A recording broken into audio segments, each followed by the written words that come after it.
안녕하세요. 저는 70을 바라보고 있는 60대 후반의 여성입니다. 아주머니들과 통성명을 하며 매일같이 말하는 나이인데 이렇게 인지를 하고 직접 글자로 적으니 새롭게 느껴지네요. 이제 저도 나이를 정말 많이 먹은 것 같습니다. 언제 이렇게 나이를 먹은 건지 정말 세상 빠르네요. 그만큼 세상이 좋아지기도 했고요. 보통 제 젊을 적만 해도 라디오로 사람들의 사연을 아주 짧게 듣고는 했는데 이제는 제가 듣고 싶은 이야기를 선택해 골라 끊김없이 들을 수 있다는 것이 놀랍기만 하네요. 이 세상의 발전으로 인해 제 사연도 이토록 쉽게 여러분들께 들려드릴 수 있는 거겠죠. 제 사연은 제 아들네에 관한 이야기입니다만 제 자서전이기도 합니다. 이런 좋은 기회를 맞아 허심탄회하게 전부 다 말해보고 싶네요. 그럼 제가 살아온 이야기를 들려드리도록 하죠. 요즘 태어난 아이들은 대부분은 도시에서 태어났겠지만 저 때만 해도 시골에서 나고 자란 아이들이 많았습니다. 저 또한 그랬죠. 농사일을 하시던 부모님 밑에서 저는 이녀 중 막내로 태어났습니다. 언니는 겨우 저보다 한 살 많았을 뿐이지만 어린 저에게는 엄마를 대신해 저를 돌봐주는 어른 같은 존재였죠.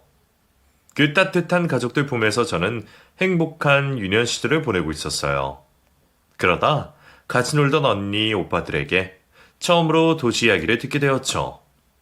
말로만 들으면 그런 별천지가 없었습니다. 무서운 것들도 투성이라 했지만 그만큼 재미있고 신기한 것들이 상상도 할 수 없을 만큼 많다고 했어요. 그때는 TV가 귀할 때라 저희 동네에는 있지도 않았고 그러다 보니 누군가에게 전해 들은 이야기가 와전되고 그 말을 믿었죠. 그날 이후로 막연하게 도시에 가고 싶다는 꿈이 생겼던 것 같아요. 그래서 매일 언니와 있을 때면 서로 과장되게 도시 이야기를 부풀리며 놀았죠. 농사일이 바쁘신 부모님께서 저희를 데려가 주시리가 만무하니 저희가 직접 가보기로 했습니다. 정말 발칙한 생각이죠. 부모님 몰래 계획을 세운 우리는 무작정 도시로 향했어요. 지금 크기의 반절 정도 되는 버스에 몰래 올라탄 우리는 누군가의 자식인 척을 하며 도시까지 도착하게 되었습니다. 하지만 말로 듣던 거와는 전혀 다른 모습에 실망을 할 수밖에 없었죠. 사람들이 정신없이 많고 건물들이 다닥다닥 붙어 있는 것을 빼면 우리 동네와 별반 다를 것이 없었습니다. 그래도 확실히 볼 것들은 많더군요. 처음 보는 것들에 정신에 팔렸던 저는 언니의 손을 놓치게 되었고 한참이 지나가 언니와 떨어졌다는 걸 알게 되었습니다. 그때부터 계속 엇갈렸는지 서로를 찾지 못하게 되었죠. 한참을 언니를 찾다 지쳤던 저는 건물 한켠에 쪼그려 앉아 있었죠. 마침 도시에 볼 일이 있어 나온 동네 아저씨를 보게 되었고 아저씨께 언니를 찾아달라 졸랐습니다. 아저씨는 버스가 끊기기 전까지 저를 데리고 언니를 찾아다녔고 경찰서에 가셔서 신고도 해주셨어요. 그리고 부모님이 있는 집까지 데려다 주셨죠. 저는 돌아올 수 있었지만 아직 언니를 찾지 못했습니다. 부모님께서는 생업도 내려놓으시고 언니를 찾기 위해 도시를 왔다 갔다 하셨죠. 하지만 언니는 어디로 간 것인지 찾을 수가 없었고 결국 부모님도 포기를 하시고 집으로 돌아와 생업을 이어가셨어요. 그때는 남의 집 애를 다른 사람이 데려가 키우기도 하고 부모가 있던 아이도 거리에서 방황을 한다는 이유만으로 고아원에 갈 때라 부모님께서는 언니를 찾을 수 없다고 생각하셨나 봐요. 그렇다고 영영 볼 수 없을 거라고도 하시지 않았습니다. 언젠가는 살아서 볼 날이 있을 거라며 언니를 잊지 말고 찾으라 했어요. 이후 시간은 아무 일 없다는 듯이 흘러갔고 부모님과 저도 평범한 일상을 보냈지만 제 마음속에는 무거운 돌덩이 하나가 올라가 있게 되었죠. 이후 성인이 되어서 일을 찾아 도시로 나온 저는 당연히 언니도 틈틈이 찾아다녔습니다. 일을 쉴 때면 실종 당시 언니 신상 정보와 인상 차이가 적힌 종이를 돌리며 거리를 다녔죠.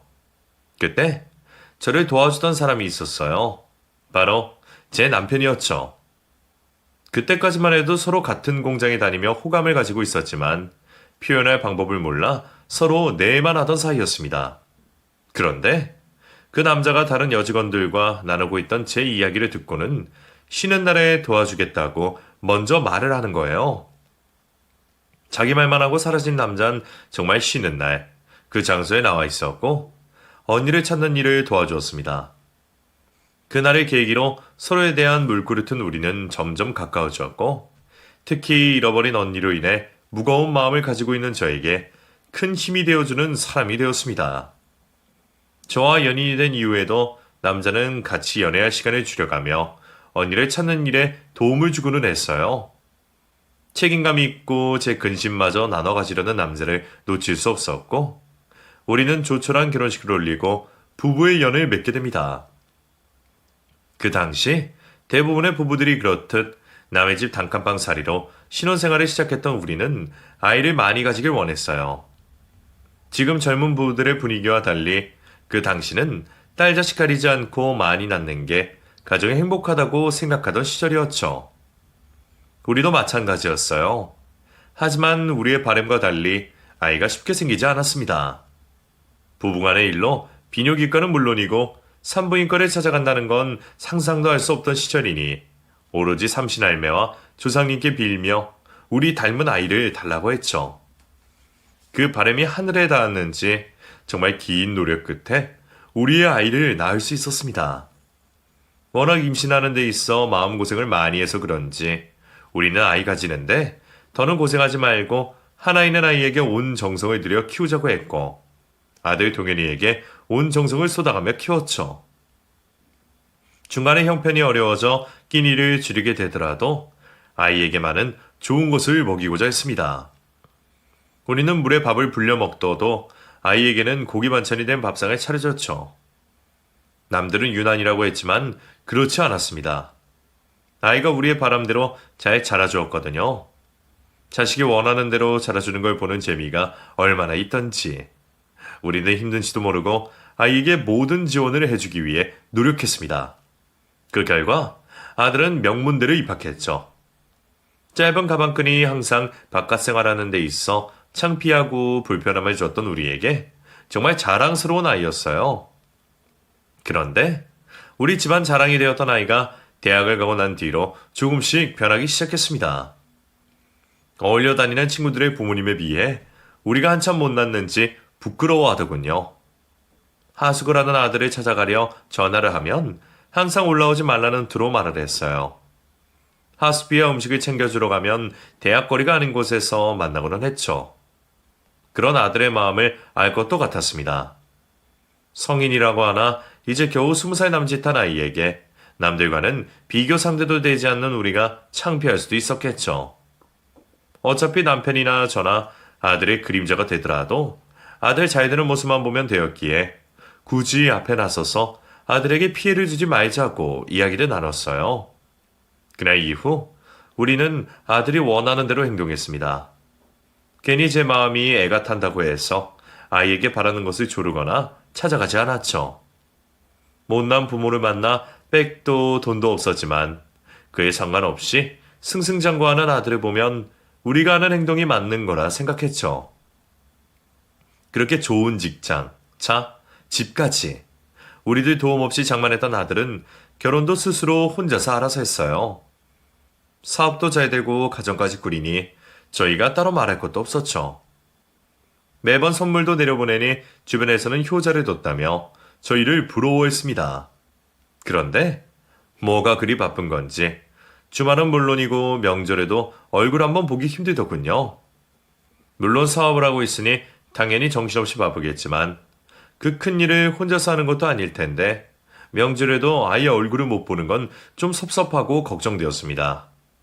자식의 성공이 중요하다고 해도 그것보다 아들의 건강이 더 먼저니까요. 거기다 결혼 후에도 손주 소식이 들려오지 않으니 그 모든 게 무리한 사업 활동으로 인한 것이라 생각했죠. 그러다 아들에게 전화를 하게 되었는데 처음에는 쉬엄쉬엄 일하라고 시작한 이야기가 손주 얘기까지 이어지게 되었고 그 이야기가 나오자 아들은 저희에게 화를 냈습니다. 바쁘니? 다음 주 아버지 생신에도 잠깐 얼굴만 비추고 간다며. 너 너무 바쁘게 사는 거 아니야? 물론 일도 좋겠지만 사람이 너무 앞만 바라보고 가다가는 내 몸 망가진 것도 몰라요. 기계도 쉼 없이 달리기만 하면 망가지는데 사람이라고 안 그러겠어? 좀 쉬면서 해라. 여유가 없는 것도 아니잖니. 제가 알아서 하고 있어요. 몸 관리도 하고 있고요. 그게 쉬는 게 아니라니까. 정 쉬는 게 그러면 내가 보약이를 한 점 지어줄까? 안 그래도 네 아빠 보약 지으러 가는 한의원이 있는데 네 것도 같이 지으면 되잖니. 그리고 거기가 아이 가지는데 도움되는 약도 잘한다고 하던데. 네가 바쁘면 정연이만 내려보내서 아이 생기는데 좋은 약도 한 점 짓자. 일 때문에 나가는 게 있으면 약이나 음식으로라도 보충해 줘야지. 어머니, 제가 아이 얘기하지 말라고 했죠? 또 왜 타령을 하세요? 어? 아, 미안하다. 내가 깜빡해서. 난 네 목 걱정을 한다는 게 또 어쩌다 그 얘기로 빠졌네. 미안하다. 그딴 약 가지고 애가 생길 것 같아요? 제가 왜 애가 안 생기는지 알려드릴까요? 병원에 갔더니 제가 선천적으로 불임이래요. 누구 때문일 것 같아요? 두 분도 불임이시지 않아요? 왜 물려주도 그런 걸 물려주시냐고요. 솔직히 제가 여기까지 올라오는데 아버지 어머니께서 해주신 게 뭐가 있어요? 제가 알아서 이 자리까지 올라온 거 아니에요. 그런 자식 덕에 선물도 좋은 것 받고 남들 부러움도 받으면 좀 가만히 계셔주세요. 제가 대학생 때부터 항상 바래왔던 거잖아요. 안 그래도 애 문제 가지고 정연이랑 싸웠는데 왜 또 애 이야기를 꺼내세요? 이제 앞으로 제가 연락드릴 때까지는 저나 정연이에게 먼저 연락하지 마세요. 그럼 이만 끊을게요. 화가 나기보단 충격으로 다가왔습니다. 아들이 불임이라니. 아들 말처럼 모두 우리 탓인 것만 같았죠. 안 그래도 힘든 아들을 자극한 것 같아 미안했어요. 그날 이후 아들이 저희에게 하는 연락이 줄어들며 부모 자식 간 사이가 소원해지기 시작했죠. 아들 소식이 매일 궁금했지만 주변 사람들이 잘 되고 있다는 소식에 대신 안도하며 살았어요. 그러면서 나이 들어 자식에게 기대는 부모가 되어서는 안 되겠다는 생각으로 일을 손에서 놓지 않으며 살아가고 있었죠. 그래도 우리 부부에게 서로가 있어서 다행이었어요. 아들의 일로 힘들 때면 서로가 서로를 위로해주며 버티고 살 수 있었거든요. 그렇게 흘러가는 시간 속에 아들과는 화해를 하지 못한 채 있었죠. 그러다 남편이 사고로 세상을 떠나게 되었습니다. 자동차 사고였어요. 병원이 일찍 도착하여 살 줄 알았는데 점점 의식이 흐려지던 남편이 결국에는 세상을 떠나게 되었죠. 자신의 삶이 얼마 남지 않았음을 알았는지 남편의 의식이 있을 때 저에게 남은 인생 마음껏 즐기다 오라는 유언을 남겼습니다. 그땐 그 말이 유언이 될지도 모르고 빨리 말을 끊었는데 이렇게 될 줄 알았다면 나에게 해줄 말을 좀 더 들어볼 걸 그랬어요. 지금까지도 그 순간이 후회로 남네요. 그렇게 남편의 죽음을 받아들이고 장례를 치러했던 저는 오랜만에 아들에게 연락을 했습니다. 아들 또한 아버지가 돌아가셨다는 말에 놀라 한 걸음에 병원으로 찾아왔죠. 그 전까지 겨우 참고 있던 눈물이 아들을 보자 왈칵 쏟아졌습니다. 그제서야 마음 놓고 기댈 수 있는 아들의 품에서 남편 잃은 슬픔을 토해냈죠. 눈물을 다 쏟아내고 이제 아들과 며느리 얼굴을 보며 장래에 대해 이야기를 하려고 하는데 이게 어떻게 된 일인지 아들과 며느리의 얼굴이 전과는 너무 다른 얼굴을 하고 있었습니다. 분명 멀끔하게 정리가 잘 된 모습이었는데 이제는 얼굴색도 칙칙하고 생기라고는 하나 없는 모습이었죠.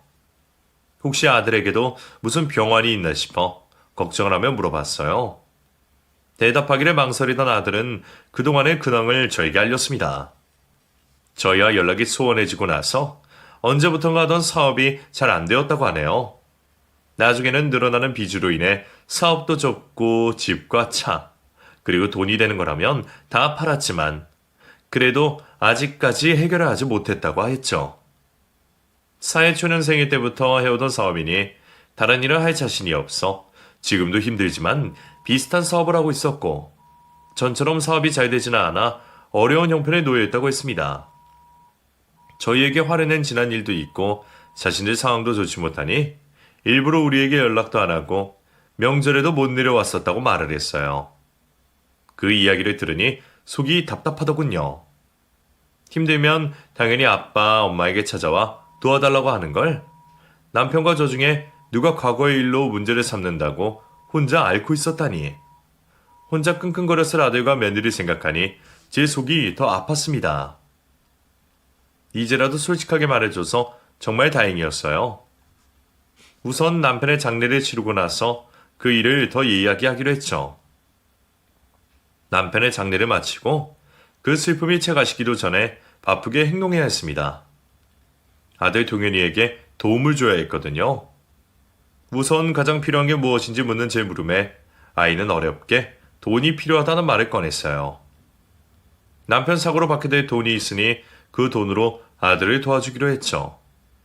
이후에도 동현이는 사업에 잘 풀리지 않는지 가끔 저에게 돈을 빌려가고는 했습니다.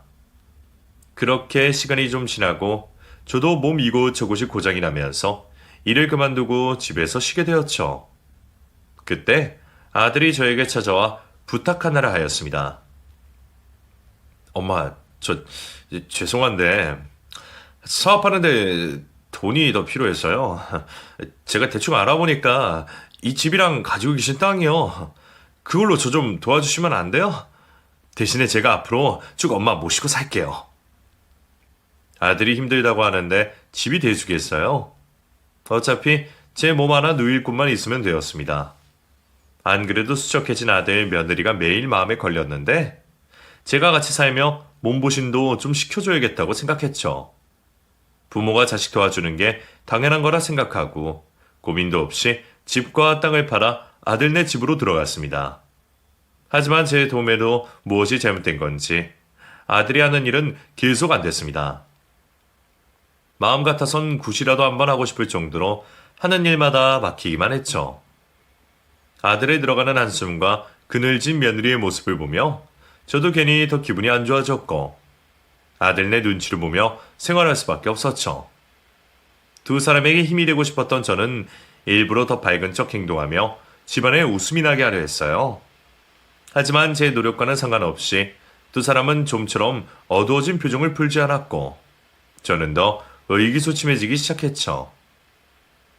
실질적인 도움을 주기 위해 저는 인근 시장과 구인란을 뒤져 부엌거리를 찾아와 일을 했고 아이들이 저에게 쓰는 비용을 줄여주기 위해 식비를 아낄 겸 밖으로 나가 무료로 급식을 주는 곳에서 끼니를 해결하고는 했습니다.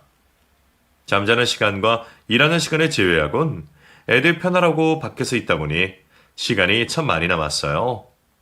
그 시간을 어떻게 유용하게 사용할까 하다 생각난 게 언니 찾는 일에 좀 더 시간을 투자하자였죠. 그때까지도 언니를 찾으려고 제 나름대로 활동을 하고 있었기에 시간이 많이 있는 이때 언니 찾는 일에 시간을 더 할애하기로 한 거죠. 그렇게 본격적으로 언니를 찾아 나서려고 하는데 한 통의 연락이 왔습니다. 정확하진 않지만 최근까지 언니가 지냈던 집 주소를 알아냈다는 연락이었죠. 아직 언니를 만나기 전인데 벌써부터 심장이 뛰어왔습니다. 그 소식을 듣고 며칠 동안 기분이 들떠있었죠. 그런데 그 기쁜 소식을 아들에게 알릴 수가 없었어요. 풀리지 않는 인생으로 잔뜩 화가 나 있었고 제가 언니 주소를 찾았을 쯤에는 술을 먹고 들어와서는 죽겠다고 소동을 벌였기 때문입니다. 자식이 저런 모습인데 저만 행복할 수 없겠더군요. 결국 알아낸 언니 집을 찾아가는 것은 다음으로 미뤘고 당장 제 앞에 있는 아들에게 노력하기로 했습니다. 소일거리로 제법 돈을 벌었던 저는 아들과 며느리에게 몸보신을 해주고자 정말 오랜만에 돈 걱정하지 말라는 말을 하며 다 같이 외식을 했어요. 이 나이가 되어서도 허겁지겁 맛있게 밥을 먹는 자식의 모습에 먹지 않아도 배가 부르더군요. 오랜만에 식사다운 식사로 기분이 좋아진 아들과 기분 좋게 집으로 돌아갔고 집으로 가는 길 중간에 있던 복권방으로 가서 서로의 소망을 담아 로또 한 잔씩을 샀죠. 그리곤 지금의 마음을 잊지 않기 위해 다정한 모습으로 사진까지 찍었습니다. 그날의 일들로 아들에게 작지만 큰 변화가 있길 바랬어요. 일이 안 되더라도 불평불만을 하기보단 긍정적이고 작은 것에도 만족하고 살아가길 바랬습니다. 하지만 그 바람은 얼마 되지 않아 깨졌죠. 이번에 또 무슨 일인지 아들과 며느리는 부부싸움을 벌였습니다. 그날 이후 아들은 죽고 싶다는 말을 입에 달고 살았죠. 그쯤 되니 저도 다 포기하고 싶었습니다. 부모로서 더는 도움을 주지 못하는 게 미안하기만 했고, 이 집에 같이 사는 제가 자식의 피를 빨아먹는 모기 같았어요. 혹시 아들이 잘 되지 않는 게 나 때문 아닌가 싶었습니다. 이제 와서 생각해보면 저도 그때 우울증 초기이지 않나 싶어요. 모든 생각이 부정적으로 변하고 무기력해지기 시작했거든요. 최대한 내색하지 않는다고 했는데 그런 제 변화를 아들네도 느꼈나 봅니다. 식사 자리를 여러 차례 거절하는 저에게 어느 날 갑자기 며느리가 죽을 내어왔죠. 저 어머님, 요즘 툭 식사도 안 하시는 게 마음에 걸렸어요. 이거 직접 쏜 죽인데 드셔보세요. 이렇게 힘없으신 모습 저희 때문일 텐데 너무 죄송하네요. 저희가 정신 차리고 잘해야 하는데 사는 게 왜 이렇게 힘든 건지 쉽지가 않네요. 아니다. 힘든 건 너희들일 텐데. 내가 표를 내서 미안하구나. 이 죽 고맙게 먹으마. 저희도 마음가짐 바꾸고 살아보려고요. 이렇게 해서 안 되나 저렇게 해서 안 되나 다 똑같다면 굳이 길지 않은 삶 서로에게 상처 주면서 힘들게 살 필요가 없을 것 같아서요. 그 사람이나 저나 여한이 남지 않게 해보려고요. 그리고 지금까지도 어머니께 감사했는데 앞으로도 좀 더 부탁드릴게요. 저희 살아가는데 앞으로도 어머님 도움이 많이 필요할 것 같아요. 당연하지. 내 새끼 잘 되면 내가 좋은 건데. 나도 오늘 이 시간 이후로 오늘 같은 모습 보이지 않겠다고 약속하마. 너도 꺼내기 쉽지 않은 말일 텐데 먼저 해줘서 고맙다. 이 집을 들어오고 처음 듣는 희망찬 며느리의 말에 저도 오랜만에 마음이 편해졌습니다. 항상 잔뜩 긴장을 하고 자던 저였는데 정말 오랜만에 눈이 저절로 감겨지며 마음 편히 잘 수 있었죠. 잠을 들면서도 앞으로의 날들은 이전과 많이 다르겠구나 생각했고 얼른 내일이 오기를 바라며 깊은 잠을 들었습니다. 그렇게 오랜만에 단잠에 빠져있다 어딘가 모르게 몸도 불편하고 느껴지는 분위기도 달라 잠에서 깼습니다. 겨우 눈을 떠서 주위를 둘러보는데 어릴 적에나 보았던 집에 제가 누워있는 겁니다. 그것도 사람이 살지 않은 지 꽤나 되어 보이는 곳에서 말이죠. 아직도 꿈을 꾸고 있나 싶어서 제 볼을 꼬집어 봤습니다. 그런데 꿈이 아니더군요. 현실이었어요. 난 단잠에 잤을 뿐인데 꿈보다 더 꿈 같은 일이 현실에서 벌어지고 있었죠. 도대체 어떻게 된 일인가 싶어 자리에서 일어나 밖을 확인해 보려고 했어요. 그때 제 옆에 있던 편지지 한 장이 보였습니다. 그곳에 아들과 며느리가 적어놓은 편지가 있었어요. 그리고 왜 나를 이곳으로 데려왔는지도 적혀 있었죠. 자신들을 용서해달라는 글귀로 시작하는 그 편지는 계속된 사업 실패로 자신의 형편이 정말 벼랑 끝에 몰려있고 더 이상 저를 제대로 모실 수 없는 힘든 상황이라고 적혀 있었습니다. 가지고 있는 걸 모두 해결한다고 해도 당장 노숙밖에 할 수 없는 상황이고 쫓아오는 빚쟁이들로 인해 저에게도 피해가 갈 거라며 이렇게밖에 할 수 없는 자신들을 용서해달라고 하더군요. 자신들이 저에게 저지른 짓은 평생 죄책감을 가지며 고통 속에 살겠다고 했죠. 그리고 하늘에 있는 저와 남편을 만나 다시 한번 용서를 구하겠다 말하더군요. 그 편지를 읽고 나니 저와 남편이 막다른 길에 몰렸을 때가 생각났습니다.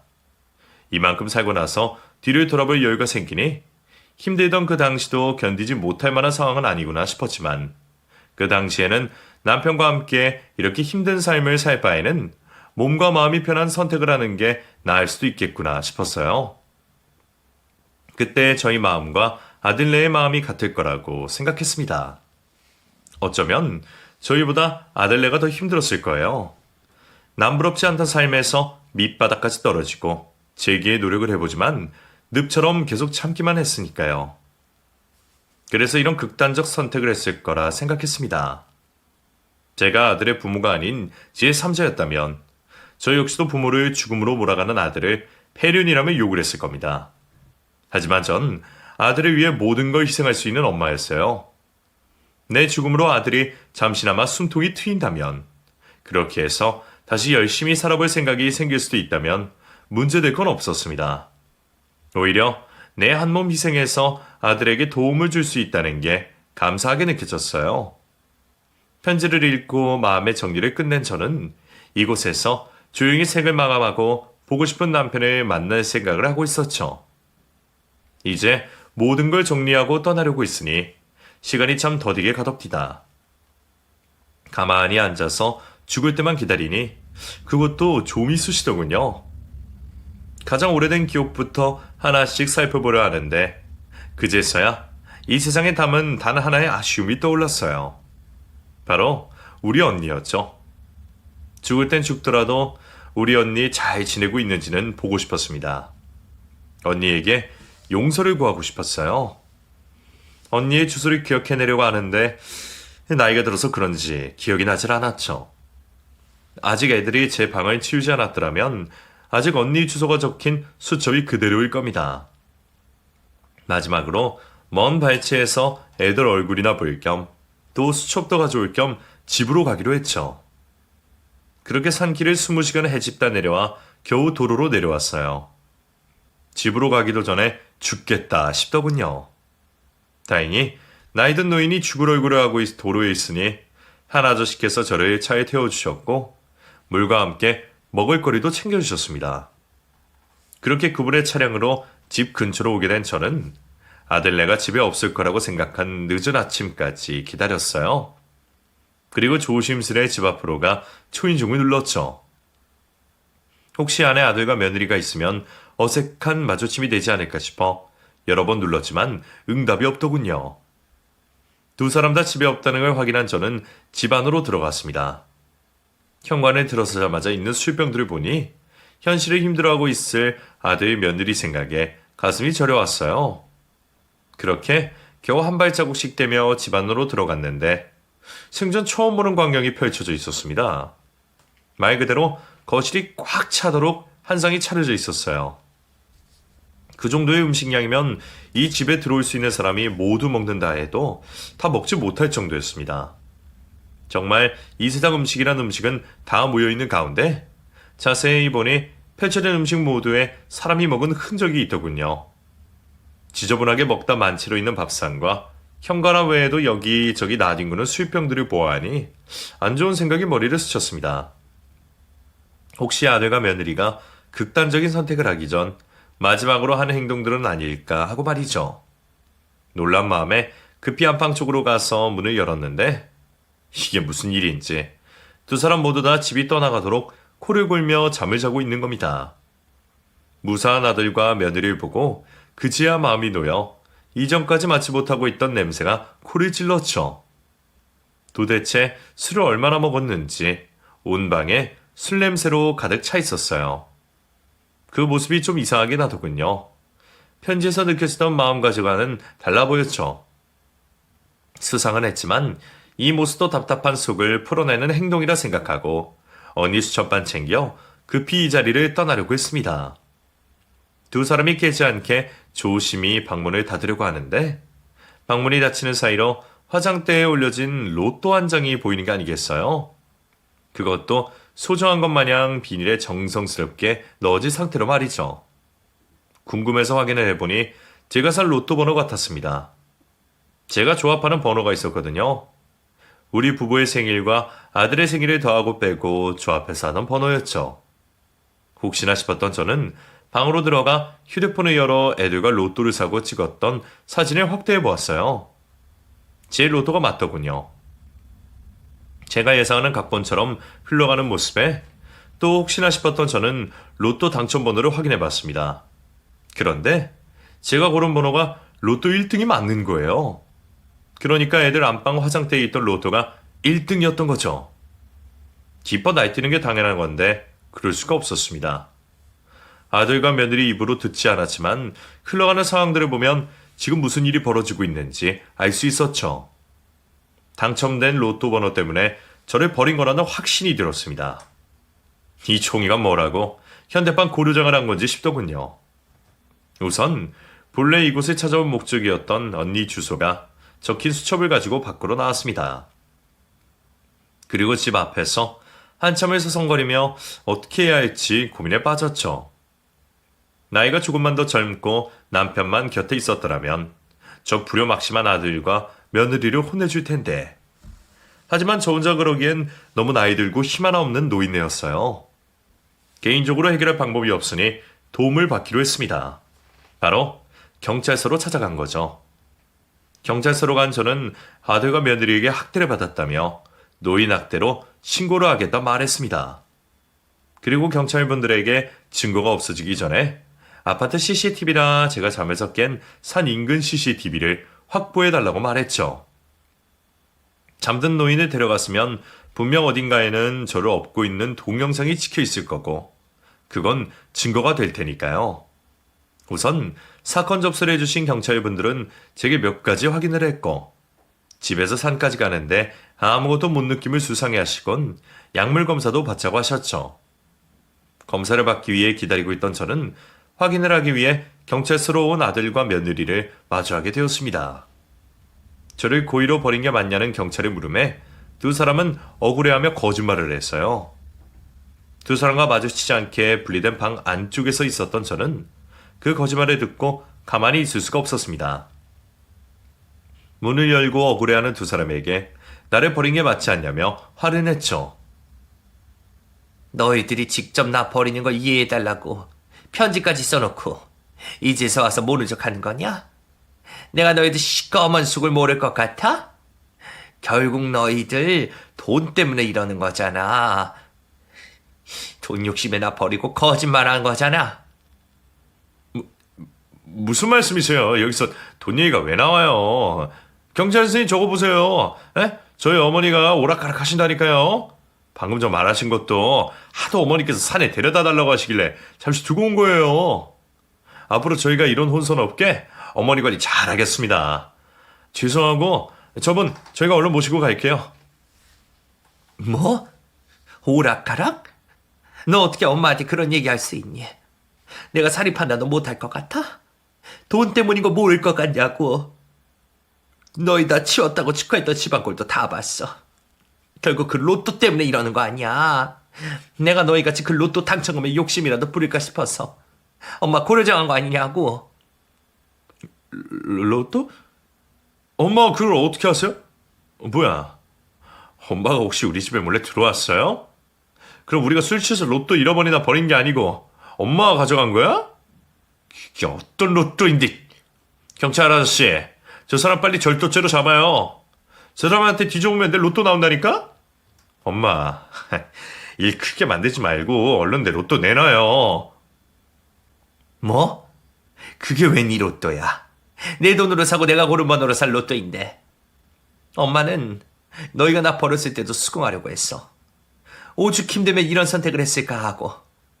내가 죽는 게 애들에게 부담을 조금이라도 줄여준다면 그걸로 내 몫은 끝까지 다하는 거라고 생각했다고. 근데 그 이유가 삶이 감당이 안 되는 게 아니고 겨우 이것 때문이었어. 엄마 로또 당첨됐다고 하면 그 돈으로 세계 여행이라도 하고 어디다 몇 억씩 쓸 것 같아서 그랬냐고. 내가 돈 있으면 뭐해? 지금까지 너희들이 도울 수 있다면 된 거라고 생각해서 집이고 땅이고 팔아서 다 줬는데 이제 와서 내가 욕심 부릴 것 같았냐고. 처음부터 그 돈 전부 다 달라고 해도 줬을 거다. 근데 버린 것도 모자라 거짓말까지 하고 엄마를 치매 걸린 노인으로 만들어? 나도 이제 더는 너희 같은 것들을 내가 낳은 자식이라고 희생하지 못하겠다. 이 돈 못 주겠어. 법대로 하든가 아니면 내가 이 종이 찢어버리는가 해서 우리 사이 아주 확실히 하자. 나도 엄마 목에 칼 들이미는 자식 새끼 필요 없으니. 아들은 그런 저의 말을 듣고 치매 걸린 도둑년이라며 더 난리를 쳤습니다. 결국 경찰분들이 여러 명부터 제압을 하고 수갑을 채워야 했죠. 그때문에 다 눈치가 빠른 며느리는 저를 어떻게든 꿰어내보려고 했어요. 어머님, 이런 일 겪게 해서 죄송해요. 근데 정말 이 방법밖에 없다고 생각해서 그랬어요. 혹시 어머님께서 다른 생각 가지시면 그때는 어쩌나 싶어서. 불안해서 한 행동들이에요. 이제 어머니 마음도 알았으니 다시 잘 지내봐요.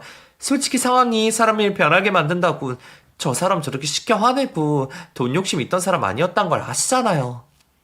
뭐래도 안 되고 사람이 끝자락에 매달리게 되니 순간 정신이 놓았던 것 같아요. 저도 그렇고요. 정말 죄송해요. 앞으로 평생 모시고 살면서 지금까지 잘못했던 것들 사죄하면서 어머니께 잘할게요. 그러니 성난 마음 좀 푸세요. 누가 그 남편이 그 아내 아니라고 할까봐 며느리는 당첨금을 어떻게 해서든 나눠받으려고 저에게 뱀같이 속삭이더군요. 10만 남아 돌았다면 그 뱀 같은 놀림을 하고 있는 혀를 잡아 뽑아버리고 싶었습니다. 그 뱀 같은 며느리의 머리채를 밀어 내 곁에서 떨어지게 했죠. 평생 자식 잘 되기만 바라며 바보같이 살아온 남편과 저의 인생들이 후회스러웠습니다. 우리도 자식 신경 쓰지 않고 사람들과 어울리고 세상도 돌아다니며 살았어야 했는데 부모로서 이런 비참한 결과를 보게 될지는 꿈에도 생각 못했네요. 흥분한 두 사람과 저는 분리가 되었고 저는 경찰관이 의심한 체내 약물 검사를 확인하기 위해 검사를 받으러 갔어요. 그동안 많은 생각을 하게 되었습니다. 자식에 대해 목을 메어왔던 제 삶에 대해서 후회했고 아이 교육에 있어 우리 부부가 무엇을 잘못했는지도 생각을 했죠. 그러다 며느리의 말처럼 두 사람을 용서해볼까 하는 생각도 했습니다. 정말 이 모든 게 그놈의 돈 때문이고 이 문제만 해결된다면 아들네와 함께 행복한 인생의 말년을 보낼 수 있지 않을까 싶었죠. 산속에서 마음먹었던 것처럼 자식에게 내 살 내어주는 게 부모의 숙명이라면 괜한 집안 다툼을 벌이지 말고 아들과 며느리에게 사과받는 것으로 끝내는 게 좋을 수도 있겠다고 말이에요. 정말 많은 생각을 했는데 우리 남편 마지막 얼굴이 생각나는 겁니다. 평생 좋은 것 하나 못 해보고 죽은 우리 남편이 너무 가여웠어요. 그러면서 마지막으로 저에게 좋은 것 하고 싶은 것 다 누리고 오라는 그 말이 가슴에 사무치게 들어왔습니다. 그 약속 지키지 않으면 하늘나라에 올라가 화를 내겠더라고요. 모든 것을 내줄 만큼 자식을 사랑했던 남편이었지만 그보다 더 저를 사랑했던 남편이었습니다. 자식에게 저런 대접받는 제가 또다시 바보짓을 하면 남편이 제 탓할 거라 생각했죠. 마음을 굳게 먹었어요. 천륜이라고 하고 내 배 아파 낳은 아들이라 하지만 그 자식의 폐해로 나라면 끊어야 했습니다. 저는 두 사람을 용서하지 않고 형사 고소하게 되었죠. 그러는 사이 저는 어렸을 때 헤어졌던 언니를 찾아갔습니다. 모든 일이 해결되고 찾아갈까 싶었지만 이미 너무 많은 시간이 지나 더는 안 될 것 같더군요. 평생을 고대했던 일인 만큼 발걸음 하나 떼기가 어려웠습니다. 별별 걱정이 다 되더군요. 이미 그 자리에 언니가 없으면 어쩌나, 나를 찾아다니다가 고아가 된 이유를 원망하면 어쩌나 싶었죠. 정말 가다 돌아섰다를 여러 번 반복하다 큰 결심을 하고 집 초인종을 눌렀습니다. 나이든 여성분의 목소리가 들려왔고 그것만으론 내 언니라는 걸 알 수가 없었죠. 뭐라 말을 해야 할지 우물쭈물대던 저는 당황을 하여 다른 설명도 없이 제 이름을 먼저 말하게 되었어요. 저 에란이에요. 혹시 여기 영란이 언니 집이 맞나요? 상대방의 대답이 없는 걸 보니 미친 사람쯤으로 생각한 것 같았어요. 이번에도 내가 너무 늦었구나 싶어서 힘없이 발길을 돌아서려는 그때 현관문이 열리며 누군가가 다급히 제 이름을 외치곤 내려오고 있었습니다. 제 이름 소리에 다시 되물고 한 저는 평생 못 볼 줄 알았던 우리 언니를 보게 되었습니다. 비록 60년 넘는 시간이 흘러 이제 서로 할머니가 되어가고 있는 얼굴을 하고 있었지만 정말 한눈에 알아볼 수 있었습니다. 우리는 누가 먼저라고 할 것 없이 60여 년 전 놓쳤던 손을 마주 잡았고 서로가 서로의 품에 안겨 눈물을 쏟아냈죠. 평생 저를 눌러왔던 죄책감이 그날의 만남으로 조금은 해소되는 것 같았습니다. 우리는 한참 동안 서로를 다시 만난 것을 믿지 못한 듯이 여러 번 확인을 하다 언니 집안으로 들어가 서로의 이야기를 하게 되었어요. 서로를 그리워했던 나날들만큼 할 이야기들이 끝없이 나왔고 밤을 새우고도 할 이야기가 남아있었죠. 서로 울고 웃으며 그 끝나지 않을 것 같은 이야기를 나누다 최근에는 어떻게 살고 있는지에 대해 말이 나왔습니다. 언니에게 못할 말이 어디 있겠나 싶었던 저는 바로 며칠 전에 있었던 아들네 일을 말하게 되었어요. 언니는 힘들어서 내 선택을 잘한 일이라 말해주었습니다. 그리고 부모로서 절대 잘못된 행동을 한 게 아니니 죄책감 따위는 가지지 말라 했죠. 그때 언니의 그 말이 저에게는 참 의지되고 위안되었어요. 그리고 언니는 우리 자매 더 이상 떨어지지 말자며 자신의 집으로 들어와 살 것을 제안했죠. 염치불구하고 언니와 살고 싶었습니다.